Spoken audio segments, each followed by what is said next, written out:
and welcome to VOD of Consciousness with Sientir. I am Sientir in the lovely Lion's Arch. You can support me at patreon.com/Sientir. Maybe consider liking and subscribing. I don't know. Whatever. Call to actions. We are, speaking of call to actions, in the middle of the war in Krita. It's a civil war. It says, "Greetings, adventurer. Princess Salma has returned to the keep. You and your allies may enter." Yes, we would like to enter the Lion's Arch keep. This is definitely, by the way, rolling out a little bit more streamlined than it was initially released. These were all the Guild Wars Beyond content. So this, the War in Krita here. Oh, hi, Dinas. And the Winds of Change were all rolled out incrementally. So they've kind of streamlined it for our playing through here. But Dinas says, "Your Highness, Your Highness." Great bloody Balthazar, Dinas, what are you doing here?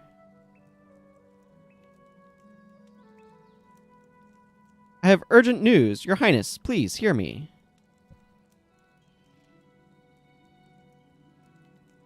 "Of course. Catch your breath and then tell me this urgent news. We need you to be able to breathe so you can say it."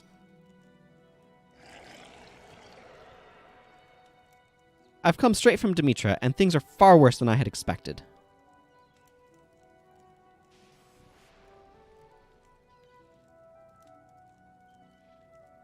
"While you have busied yourself with taking out smaller targets, the Mantle has been quietly filtering troops to Dimitra, where the true leadership is stationed."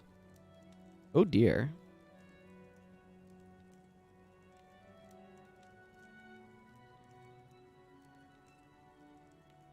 "Now that Willem, Quarrel, and Ailey have been defeated, the remaining Mersat are determined to end this conflict." Yeah, I bet.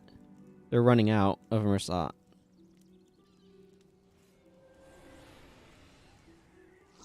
"As we speak, they prepare to march for Lion's Arch with all the men they have mustered. Their intention is to kill you, Princess."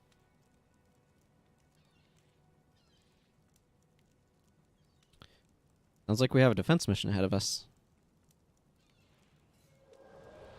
"Sweet, Duena, we do not have the troops here to repel that kind of an attack. Highness, you must send word to Bartholos at once. We will need every able-bodied soul from the Dakudu camp to defend Lion's Arch." Notice Bartholos is not here. No. Lion's Guard and Shining Blade Guard. "Agreed. We must also get word to Livia and hope that these stern geniuses of hers have held up their end of the bargain."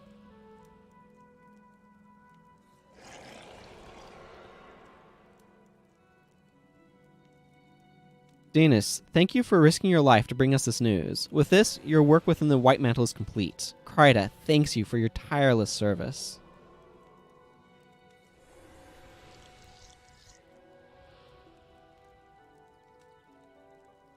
"I'm grateful to serve my queen and my country. I'll remain here should you have need of me again."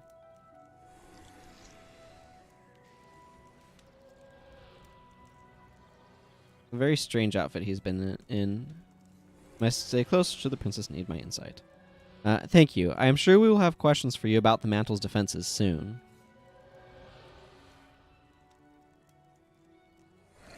Okay, and he wanders off, and Princess Salma has an exclamation point. "Hi, Magi Malaquire. Among mortals, I am known as Magi Malaquire. Today, I am but a humble servant of Princess Salma. T?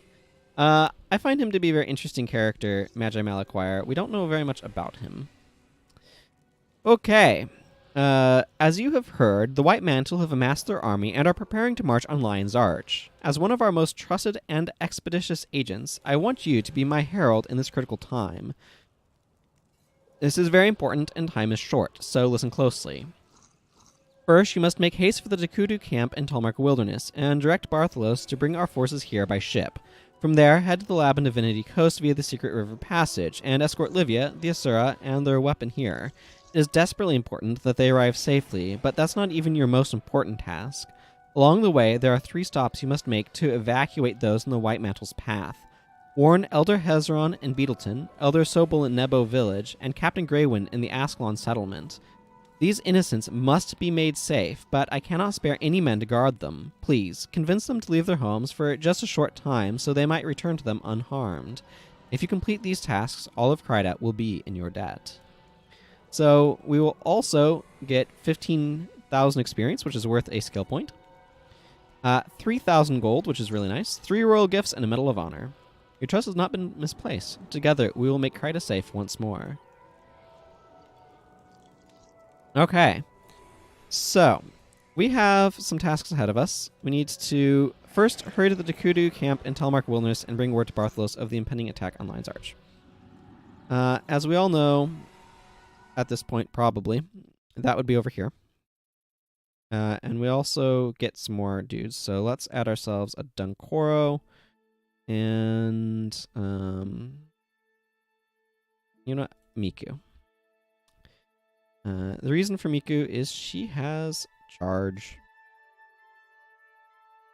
And we got ourselves a bit of a run ahead of us.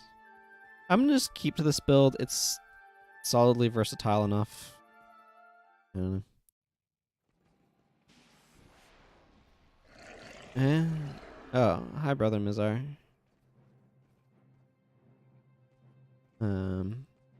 He has a dialogue here. Ooh, Nola Shepherd says, hello. Please don't be alarmed. Lieutenant Thackeray sent me to help you with your current task.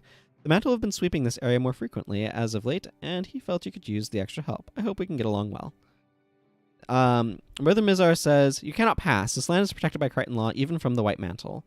And Greaves the Overbearing says, I am the Crichton law. Let us pass at once. We know you are hiding spies within your heathen temple. Mizar says, our priests and priestesses are hardly spies. As for heathens, they are the very people I'm trying to keep out. Blasphemy, says Greaves. Your gods are false, your friends are traitors, and your words are poisonous lies. Men, kill this worthless priest. Mizar responds, you can't do this. We are protected by a special edict from Sol D'Alessio himself. Says, your temple may be protected, but you're just a man, and you look pretty squishy to me.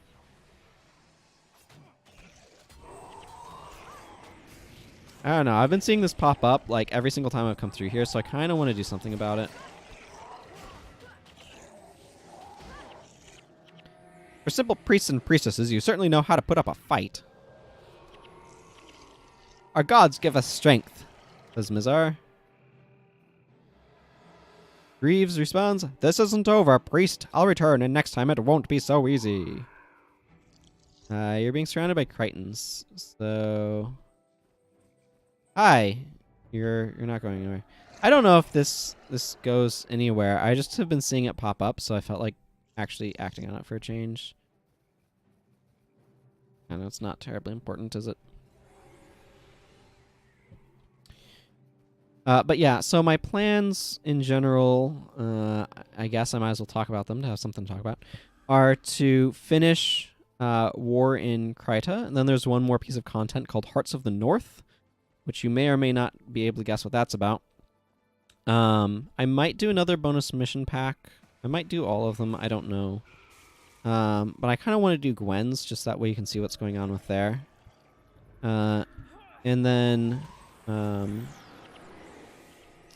I want to finish off the Young Heroes of Tyria book. Probably have an episode just dedicated to reading the entries from that, quite honestly. Oh, green dye. That's nice. And then we'll see how long that takes. I want to dedicate time to doing Winter's Day stuff, just like I did with Halloween once that comes around. But I want to try and kind of change how stuff is going after this year, so with the new year. In part because I feel like what I wanted the series to be and what it's kind of become are not quite the same thing. So I kind of want to realign to that initial vision. But I'll talk about that more in a proper announcement video, probably. I don't know. We'll see.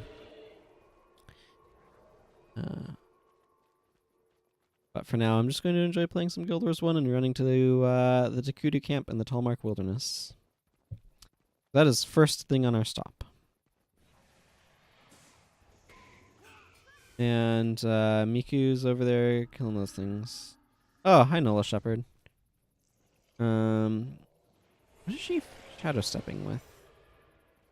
I thought I saw... She doesn't have a shadow step. She has critical defenses, Assassin's Remedy, a couple of shouts, and a Soldier's Strike. But she's, you know, under shouts a lot. So, why not? I don't know. I might fill up some of the time in between stuff if things end.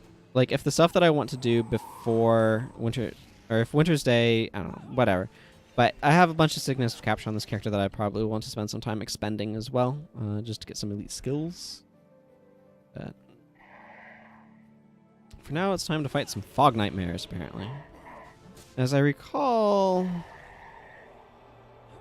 this path that way was a little more direct, I feel like. I recall that being the case. I don't know. There's no fast way through this area.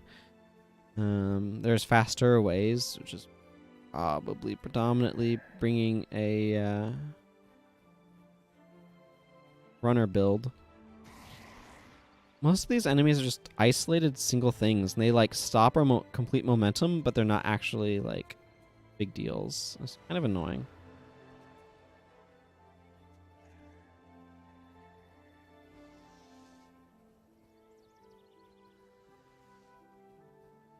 Area is really pretty.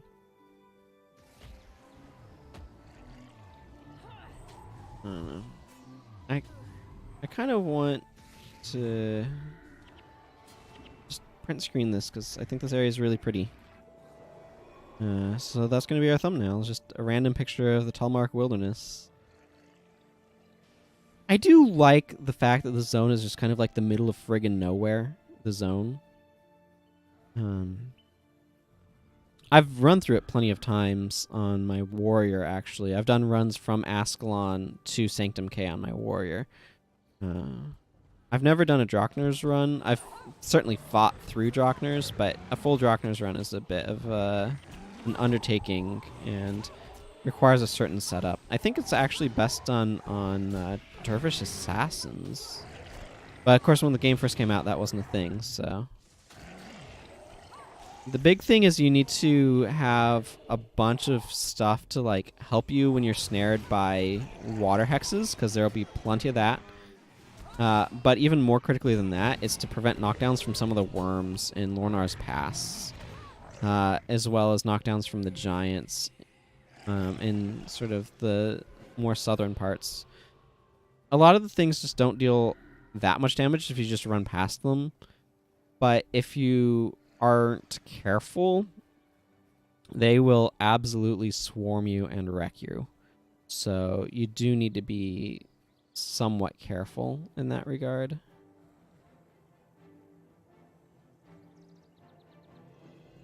So.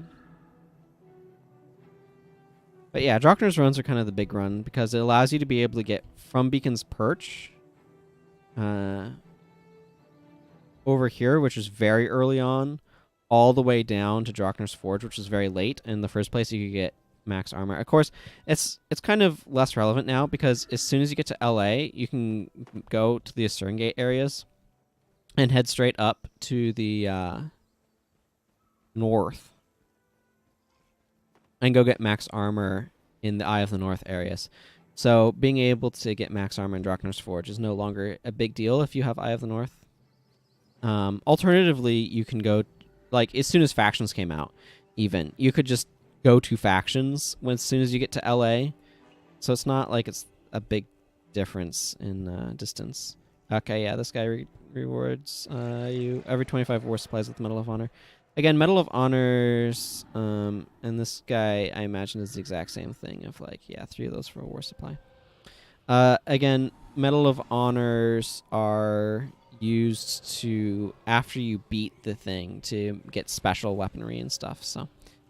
Anyway, hello, Bartholos. Well met, friends. Here you see what is left of the Shining Blade, but new recruits are coming in all the time to bolster our numbers. We expect the Lion Guard to join the fight as well when the Princess travels the Lion Charge. Yeah, okay, here's just some stock stuff, but Mustering responds. Ha!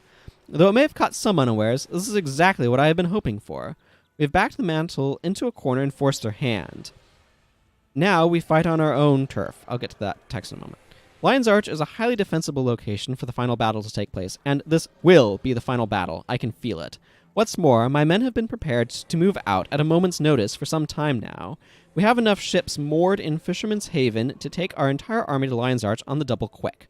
You'd best continue on to the lab now, or you won't make it back to the city in time for the real fun. See you soon. He says, "Attention everyone. The White Mantle has mustered its armies and are marching to Lion's Arch. This is what we have been waiting for. We make for Fisherman's Haven immediately, where our ships await to take us to Lion's Arch. So grab your gear and let's move out." Fisherman's Haven, FYI, is a remote outpost, like, in this general area. Yeah. So it is an actual place that they're referring to. I guess I could go there some point in time. It's not a zone I think about, like, ever. There's a bunch of random spots like that. Like, there's Maguma State as well, which I doubt I have on this character. No, it's down in this area somewhere. But there's a number of these, like, super remote outposts spread throughout the game. So something like Coral Falls and Ventari's Refuge kind of feel like it, but the game actually leads you there. The villages I'm talking about, literally, there's no reason to go there. Like, the game doesn't lead you there or anything. Yeah, see, so they're all running this way, which will take them to the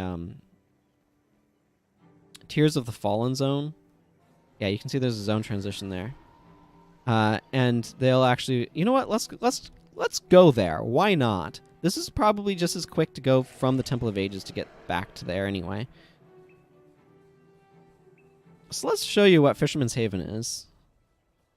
Actually, Fisherman's Haven might be the closest outpost to the camp, now that I think about it. It might have saved me a lot of time if I just gone there earlier.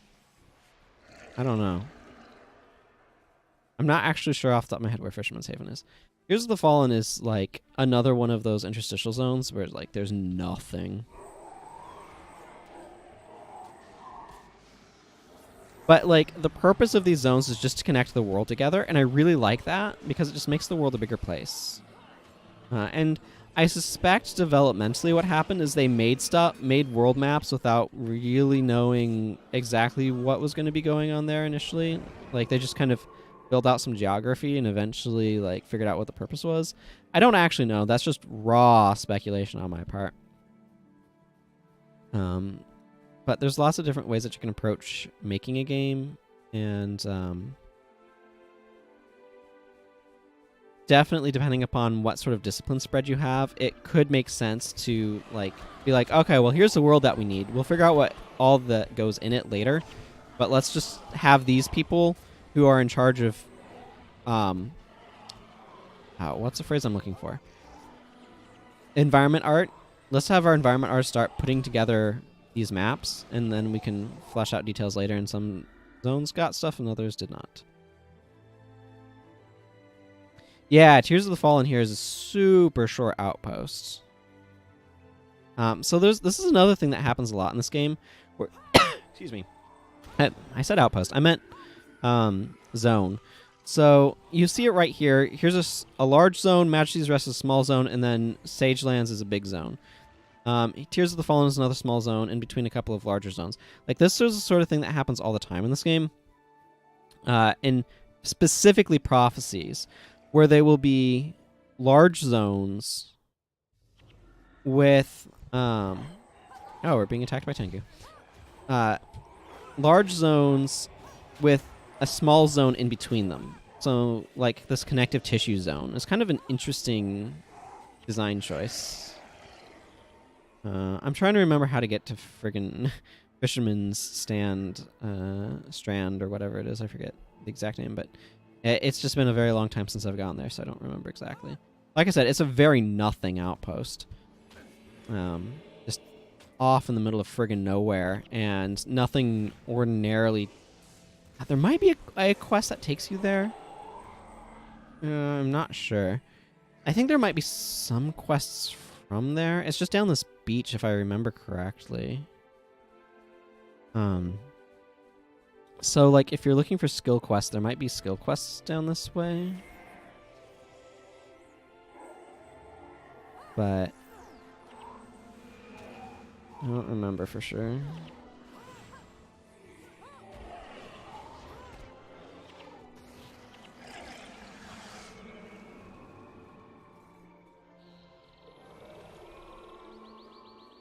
There's the Wizard's Tower from Keswick's Peak, though. So that's pretty cool. Thank you, Miku. That was exactly what I was hoping for. Yeah, there it is, Fisherman's Haven. It's just right down there. So, like, there's all these little corners of the world, particularly in prophecies, because it's just so much more like this. And I love this about it, where there's, like, the beaten path. But then there's so many little places off the beaten path, and I just think that's really cool. I don't know if this is closer or not to... But yeah, so they had a bunch of boats ready here, so they all marched over here. So the big reason why you'd come here, so here's where Watchman Arad apparently just hangs out. Oh my goodness. Okay, if rest control, you need something. The Lost Princess. Yeah, this is an original quest. This was a quest from the release of the game. He says, I found something. An entry in the scribe's journal notes that the king often visited one of the priestesses in the Temple of the Ages. Later, the woman gave birth to a daughter named Salma, who was granted special dispensation from the royal treasury. The king always did take good care of his children, legitimate or not. This woman could be exactly who we are looking for. She has ties to the true gods as well as royal blood. I'm certain that the people would follow her if only she would consent to take the throne. You can travel lightly and quickly, Carmen Angelis. While I make preparations to mobilize the line guard, you could go speak with her. Will you help me once again, my friend? So this is a quest from the original game. So there's two quests here. But this is the first one, and then that was the second one. And they were about finding Princess Salma. Right? And years later, they paid off on that with the War and Kryta stuff. He says, with the true nature of the White Mantle revealed, so this is after, this takes place chronologically after the Shining Blade have revealed who the Unseen Gods, well, not exactly who the Unseen Gods are, but what the White Mantle is doing with slaughtering people in the Megumi jungle and stuff. And he says, with the true nature of the White Mantle revealed, it is time to restore the royal family of Kryta to power. Unfortunately, the royal family was largely destroyed during the Char invasions, and those who survived fled across the sea. The royals, however, were known for their indiscretions, and it is likely that there are a few with royal blood in their veins who still live in Kryta. I had arranged for papers from the royal scribe to be brought to me that I might examine them and find a legitimate successor to the throne, but the caravan I sent for was plundered by the Tengu and Stingray Strand, and the chest containing the papers was carried off. Will you retrieve the royal scribe's papers for me? Like, again, these are quests from the original game. You go get the papers, and then theoretically he'd give you the follow-up of the Lost Princess. Then you could go to the Temple of the Ages and talk to Princess Salma and be like, hey, here's, somebody with royal blood. She's not a legitimate daughter, but she has royal blood and all that. So, like, these seeds were planted in the very release of the game. I think that's just really, really, really cool. And then here's a skill trainer. This is incredibly non-relevant to me as someone who has all the skills unlocked on my account, so I can buy all of the skills for that campaign from any skill trainer in that campaign.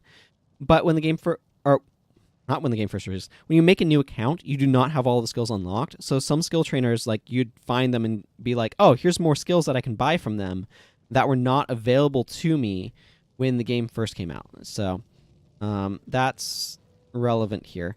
I'm going to take a moment to visit this Junlai chest just to offload some of the stuff that I accumulated on my travels. I'm just going to salvage this staff. I don't feel like dealing with the merchant. Okay. So our next job is to go to the secret lab. So this is arguably a closer way to get to there than the Temple of Ages. It's hard to say. The Temple of Ages is certainly closer to where we need to go.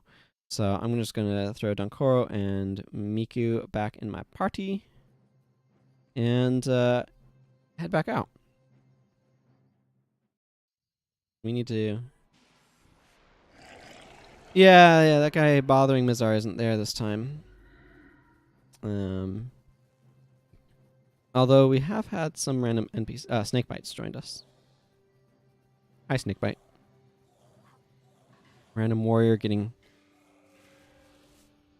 harassed. What is even going on back here?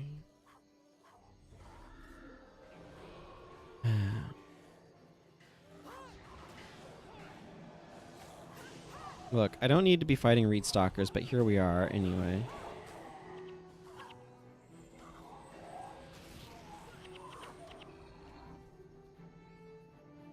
Okay, and hopefully Miku will... There we go. Have charge up. I want to generally try to avoid fighting enemies because it doesn't do much for me to fight random aloes.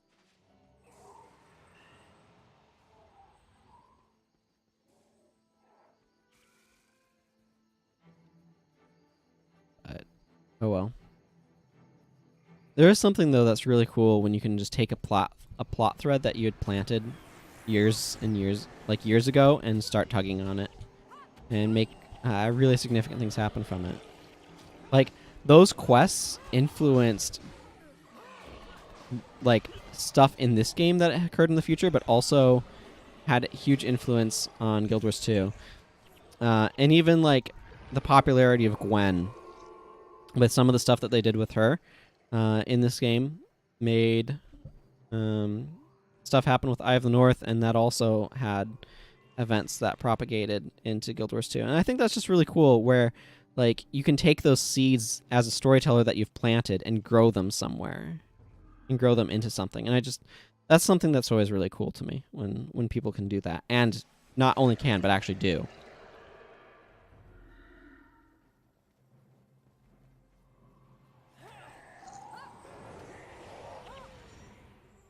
Fog nightmares.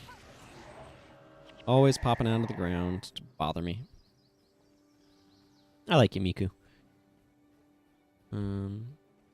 It's cool that she has her own dagger. It's a weird one, though, because it's not actually max. It's max damage. And it's, like, Zealous defensive. Those are all max. I mean, Zealous only comes in one variety, but the fact that she has plus 10 damage roll in a stance when the max is 15 is kind of interesting. But it's, like, good enough. I don't know. I'm just kind of observing, I suppose.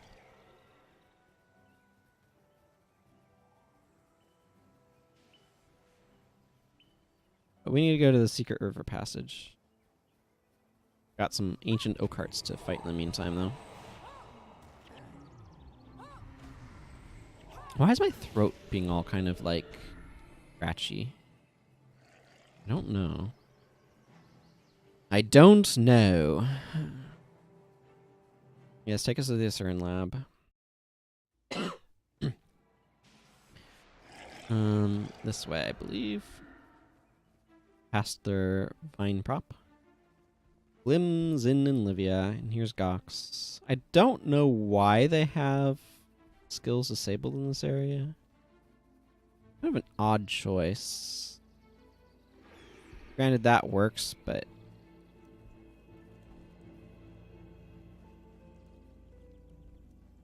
Don't bother me. I still have some calculations to figure out.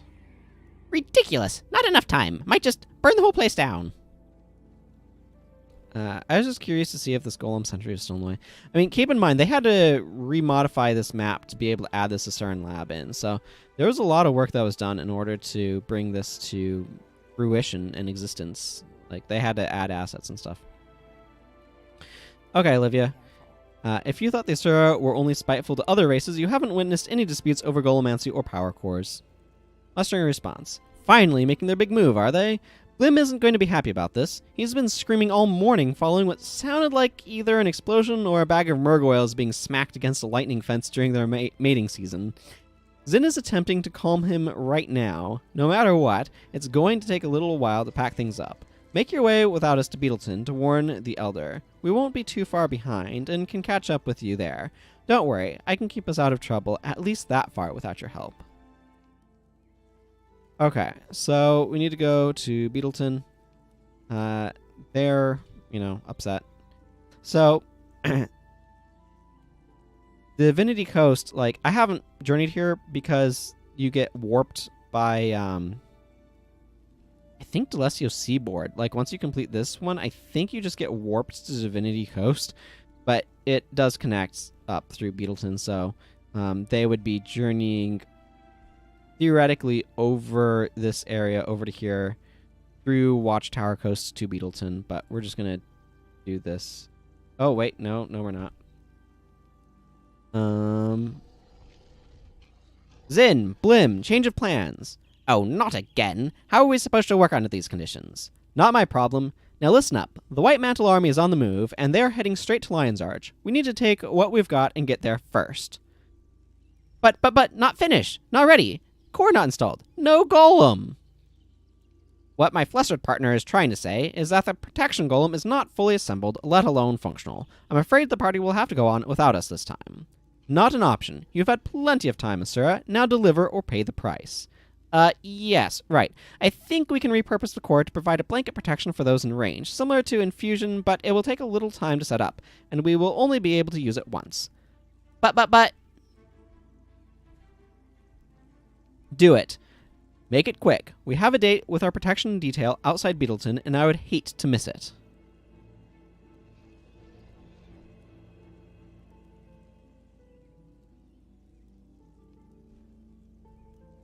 Be careful.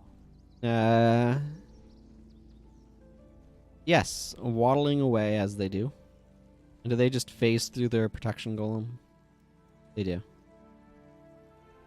None are permitted. You know, except for Zin and Blim, who have warped inside and are busy at work. Glad we didn't miss that. Almost did. Okay, now to Beetleton. Yes, I know. We're going to lose Donkoro and Miku, which is a little sad, but this core seems more important. Yeah, Vec is really helping with damage mitigation because he's blinding everyone. That's really important. Here's another skill teacher guy.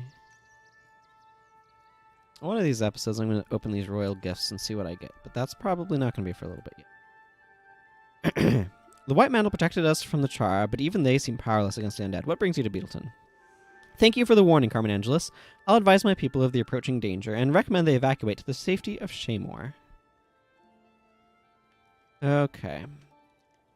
So now we need to meet with Livia, Zin, and Blim outside Beetleton and protect them while they travel with you to North Krita Province. They must all survive the journey, and warn Elder Sobel of the coming attack and advise her to evacuate Nebo Village.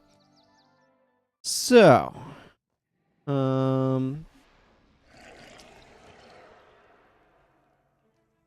actually, looking at the clock, it looks like it would be good for us to pick this up next time. So I'm going to go ahead and wave farewell here, and next time we will meet up and continue on. So until then, everyone, take care. Bye-bye.